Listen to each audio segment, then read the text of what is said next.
একীভূত 5 ইসলামী ব্যাংকের আমানতকারীদের সুসংবাদ দিল বাংলাদেশ ব্যাংক। খুব শিগগির তাদের অর্থ ফেরত পাবেন বলে জানিয়েছেন কেন্দ্রীয় ব্যাংকটির মুখপাত্র আরিফ হোসেন। গতকাল শুক্রবার তিনি জানান, প্রাথমিকভাবে গ্রাহকরা তাদের চাহিদার প্রেক্ষিতে সর্বোচ্চ 2 লাখ টাকা তুলতে পারবেন। অনিয়ম ও ঋণ খেলাপির চাপে দেশের ব্যাংকগুলো তারল্য সংকটে পড়ে।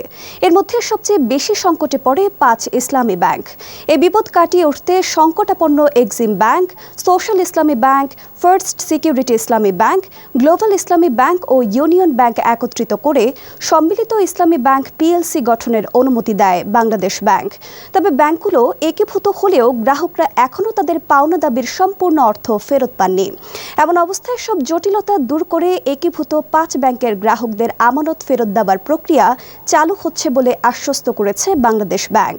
তবে কবে থেকে সেই প্রক্রিয়া চালু হচ্ছে তা জানায়নি ব্যাংক মুখপাত্র।